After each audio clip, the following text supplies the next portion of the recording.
Welcome back to another track guide slash qualifying guide um, in our fixed setup C-fixed trucks. We're at the track Too Tough to Tame, Darlington Speedway.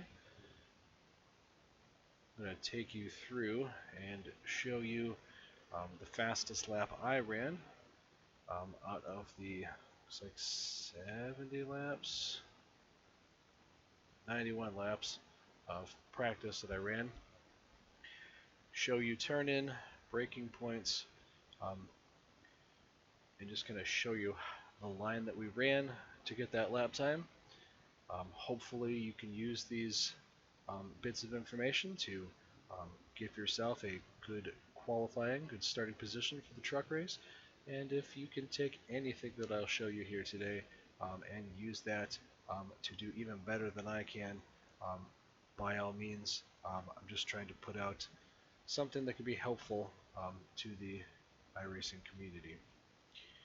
So if you find that any of these videos are helpful, please hit the like button and subscribe to the channel, as I will try to be doing a one of these track guides, qualifying guides for the ARCA, the C-Fix trucks, the Xfinity series fixed, as well as the A-Fixed in there, if I can put together a decent lap that stands up to the race session that I end up in with my with a reasonable strength of field and how they qualify into the race. So let's go ahead and jump in. My fastest lap that I ran was a 29.538, and it was the second lap. So based on what I've done so far, it looks like you're going to want to run a lap. We want to put some heat into the tires first, and then go as hard as you can on that second lap, because the tires will be up to temperature, the pressures will build up, and it will go a whole lot better. Just kind of driving it around there. So we'll go ahead and we'll show it out. Oops. I'll show you basically what we did when we came out. So we are coming out of the pits onto the track.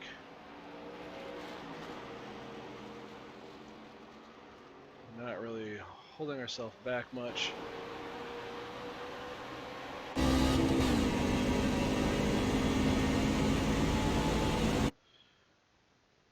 Trying to enter in high. You can drive it low. You just want to get back up here in turns 3 and 4 in the middle. Get back up here near the Darlington sign. Yep, somewhere around that Darlington sign as you're coming up here, because that's going to be kind of our turning point. We're basically going to take this corner and either run it low, drift up in the center, getting ourselves up here, trying to make that front straightaway as long as possible, and drive it down to make that straight and have a longer straightaway so we can get a little extra speed on that particular straight portion of the course here. So we are going to stay up there, but you don't really have to push it too hard, because you don't want to hit the wall. We don't want to. Track's pretty narrow, and it is, believe me, this isn't my first pick as far as the track. I don't really like it a lot. Was actually surprised that I was able to click off a lap, so yeah, even rub the wall there. We're not concerned with this lap as far as lap time. We just want to put down enough of a lap to kind of get our tires up to temperature, so not diving it too low, not getting back on the throttle too hard. We'll really analyze the second lap as we enter turns 3 and 4, and come to the lap that we're going to really push it for. Again, we don't have to carry a lot of speed here because we came off the pits and we could put together a pretty decent lap time. So as we're coming inside here, my lift point is this sign. These, I don't know what's on them.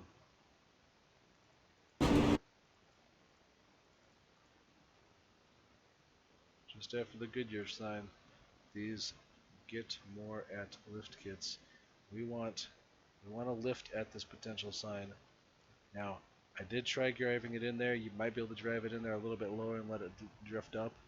So do experiment. But for this lap, I am lifting right about these guys and taking to the corner. We're going to stay kind of high between these two seams because we want to get up against this wall. And I believe that we were starting to get on it as we come to this sign here. Some of the laps I ran, I would try to start lightly getting on the throttle here. It depends on how high you are. Sometimes that kind of set me up to the wall, and I got very frustrated because I hit the wall after I put a whole lap in trying to get back around here to get the second lap to be my fast lap. So it was just a lot of in and out of the pits, come back out, come back out, come back out until I got it. So we're going to start somewhere around these signs here, no later than this sign here, to kind of start getting some throttle back on it and try to start driving it down toward the bottom of the track to kind of make ourselves a longer front straightaway to build some speed. You should see on your split times that you will pick up time coming off this corner if you can get on that. We've got some air pressure buildup on our tires, so we can kind of handle that throttle on there. If you tried to do that on the first lap, you may very well loop it coming off that turn onto the straightaway. Now we're going to come in here. We're going to start turning in right at that Coca-Cola sign, and we're going to lift just as we get down here. Not a whole lot, and you probably don't necessarily have to lift, but I hit the wall a few too many times not lifting. And basically I'm trying to cut this spot here. You can see the asphalt is darker down here. Even in the Cup Series I found that you can kind of get down here and cut this a little bit without getting the car too unsettled and drive down that way. So I'm going to turn in, get off it a little bit to kind of let the car drift up, and then get back to the throttle as much as you can and stay up here as high as you can.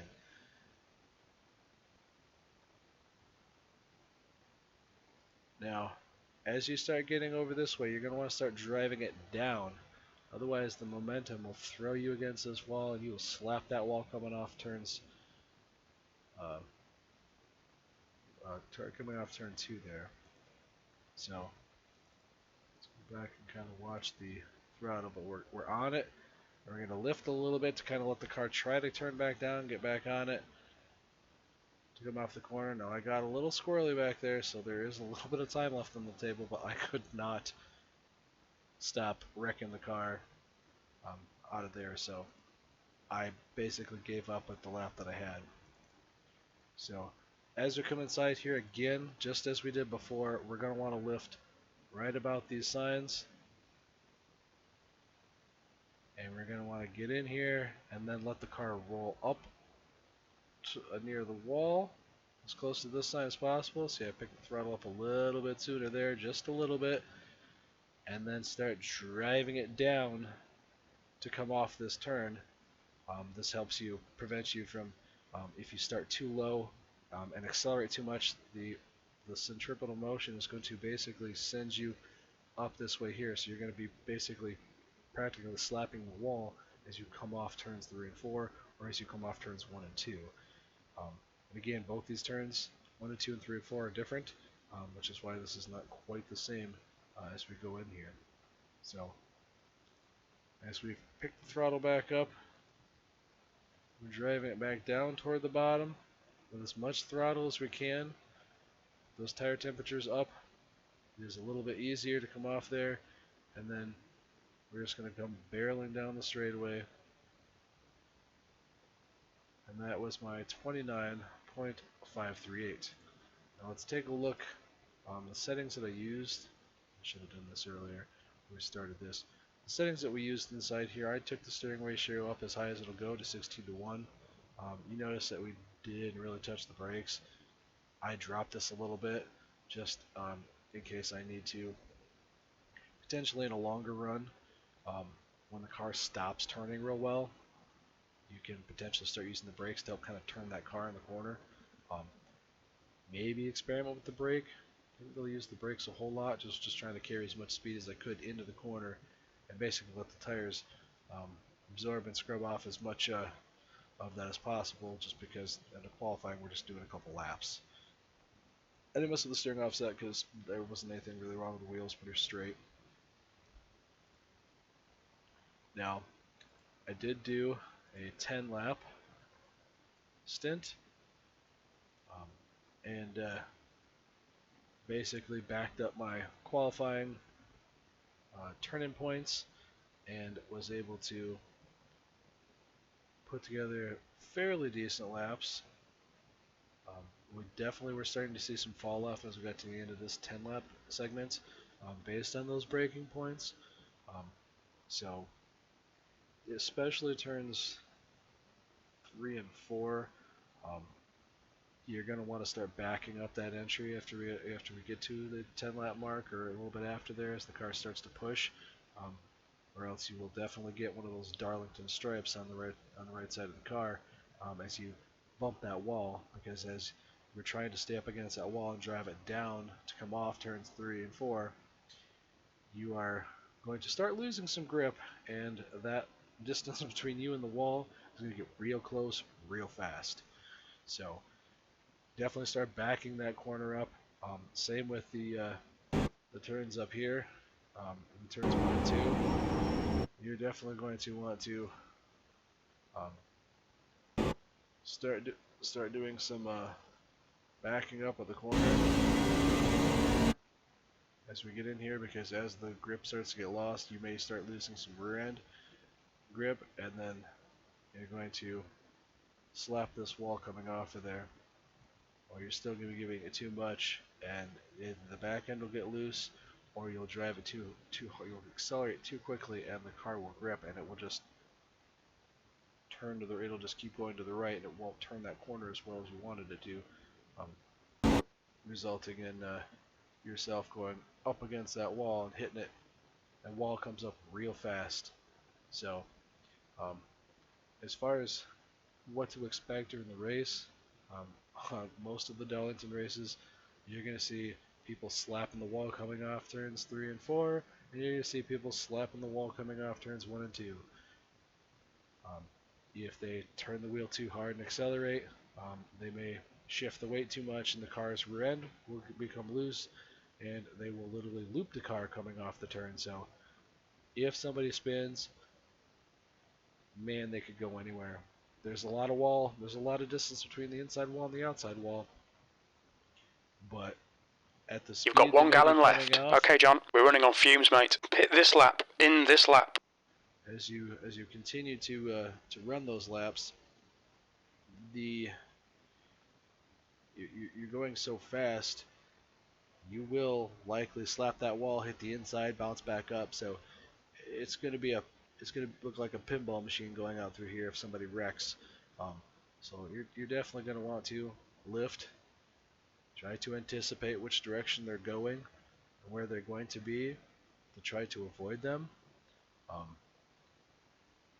I think other than that, there's always going to be somebody who clips this apron down here, or below these dashed lines, and if they get down there, that very likely will upset the balance of the car, and they will either end up getting into you. Now, personally, I feel like if somebody is going to pass you in the turns, they are asking to wreck both of you.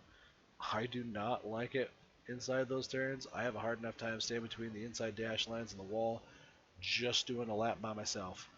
I don't need somebody inside here, so if you have somebody coming up on you, it would bequeath you to let them go around you. Otherwise, chances are they won't know what the heck they're doing. They'll go into that turn, they'll slide up into you, they'll take both of you out.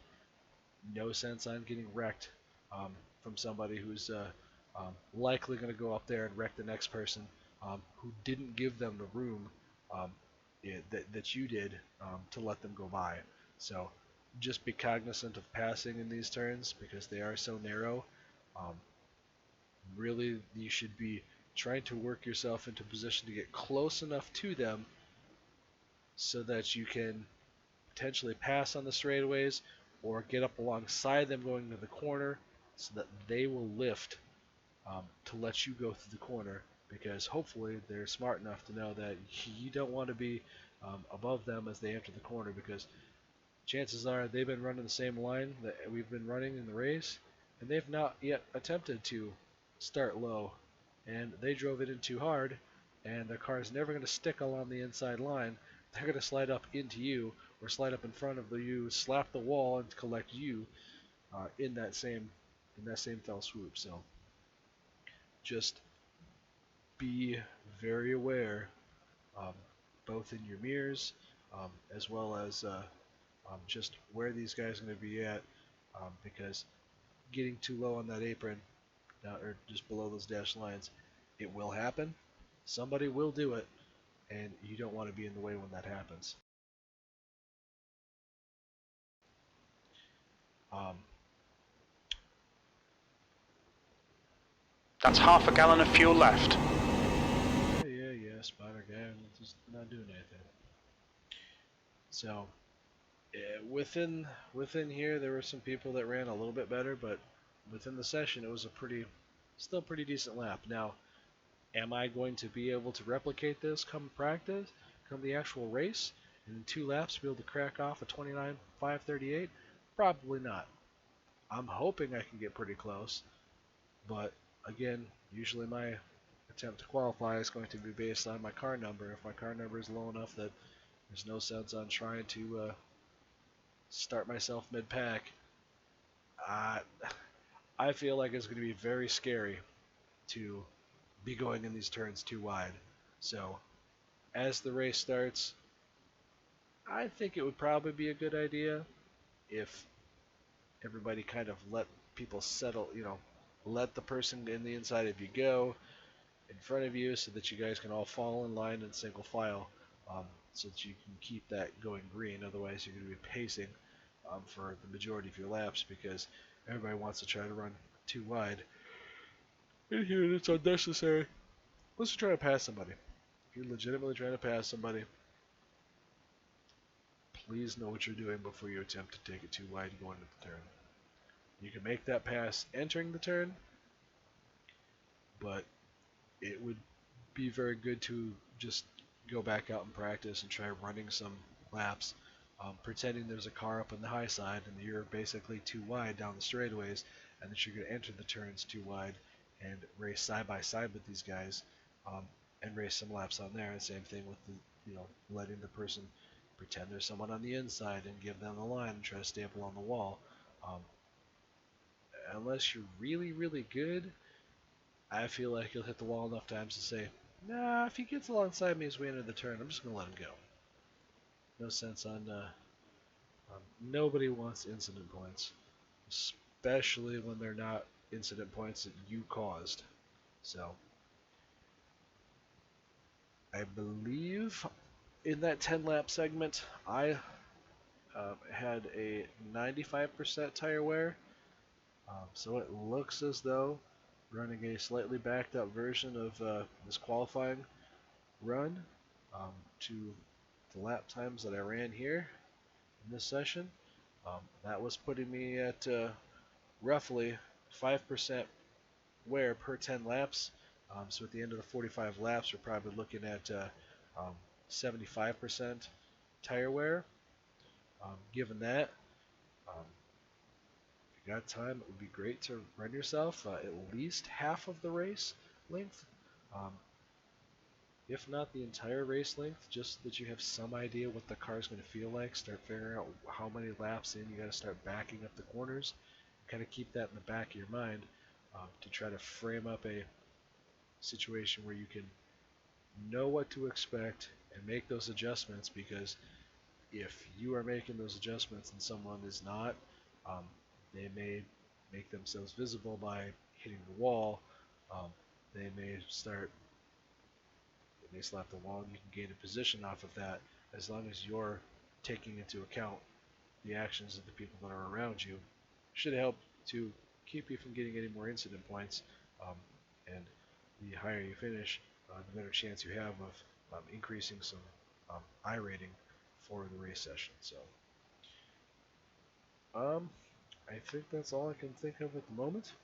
Again, I will wait to post this until I have raced the Truck Series race session to see if the lap time that I ran of a 29.538 is reasonably close. I mean, if it's within the top 5, top 10, it may still just be that the line and the turning points are helpful enough to get you to a point where you figure something out that perhaps I didn't, and gets you a better lap time, resulting in a better qualifying, a better finish to the race, and hopefully fewer incident points for yourself as well as those people around you. So again, if this video helps you, please hit the like button, please hit the subscribe to the channel, as again I will continue to try to put together one of these in addition to the race that I will do for the ARCA series, C fixed, B fixed, and A fixed, as those are the four that I tend to typically do.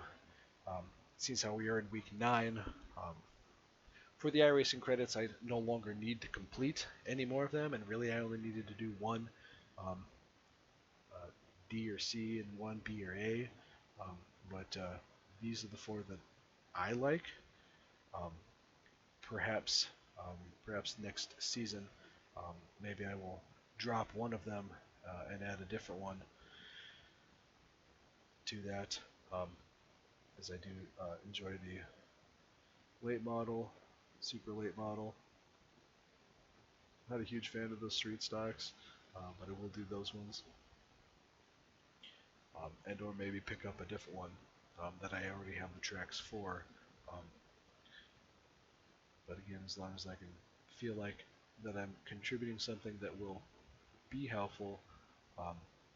So again, I was pretty excited that this lap time was achievable, because God, I didn't think that that was going to be something that I was going to be able to do. I figured I would run a bunch of laps, and I was really stuck for a little while in the 30-second lap range. So we were running lots of 30-second laps, but again, I went out without changing the steering ratio or doing anything and tried to get comfortable, and then I really think that the lower steering ratio or the higher steering ratio allows you to be the car is more forgiving when you turn in. So I feel like the higher the steering ratio tends to really help trying to stay up near the wall, because I can make little adjustments and kind of keep yourself up there without turn the wheel too far and then getting loose, or um, not turning it enough and tapping the wall when you're up running up there near the wall. But again, hopefully this is able to help you. Hopefully the lap time will stand up to the session, and we'll give the race a shot tomorrow, and then work on the B fixed video of the same kind. Thanks.